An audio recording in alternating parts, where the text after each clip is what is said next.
Ambassador Yovanovitch. I'd like to join all of my colleagues on both sides of the aisle in thanking you for your service. I'd like to ask you about your earlier testimony about your Senate confirmation, and Congresswoman Stefanik had asked you how the Obama-Biden State Department had prepared you to answer questions about Burisma and Hunter Biden specifically. You recall that? Yes. And yes. She mentioned that you had been asked or been prepared for a question about Hunter Biden's role on the board of Burisma, but I don't think that you gave us the answer or answers that the Obama-Biden State Department prepared you to give in response to that question. Do you remember what those answers were? Yeah. It was something along the lines of, I would refer you to the Vice President's office on that. So did they, in the course of that, brief you about the amount of money that Hunter Biden was being paid by Burisma? No, this wasn't part of a briefing.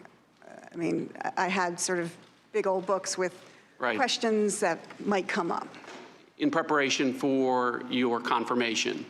And they thought that Hunter Biden's role at Burisma might be significant enough that it would come up during your confirmation. Is that correct? Apparently so. I mean, there were hundreds of questions.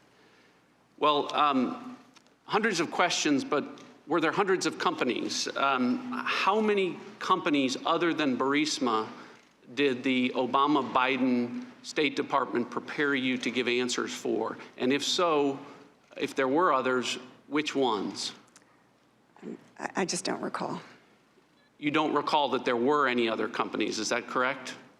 I'm quite sure there probably were some companies, but I mean, you know, this is a while ago and I don't recall. But you specifically recall Burisma? Yes. All right.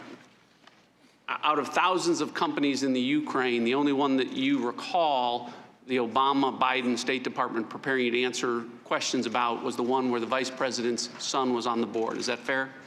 Yes.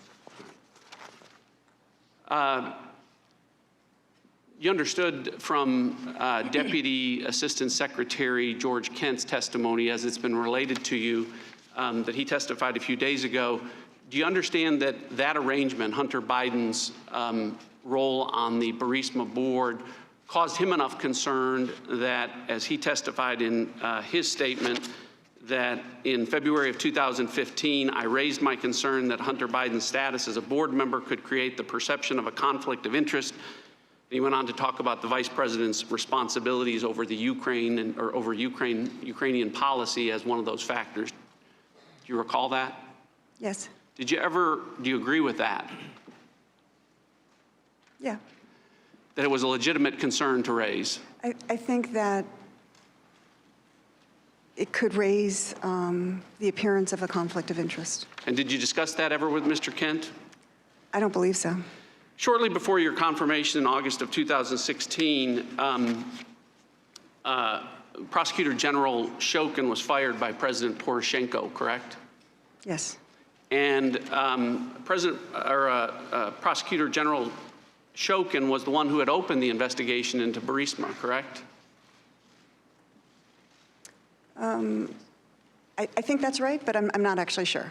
He was in charge of it, at least at that point in time, as the Prosecutor General. Mm-hmm.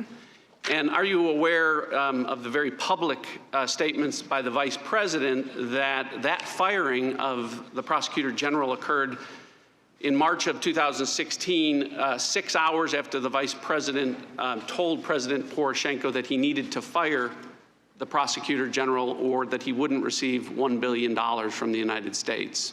Do you recall that? Yes. All right.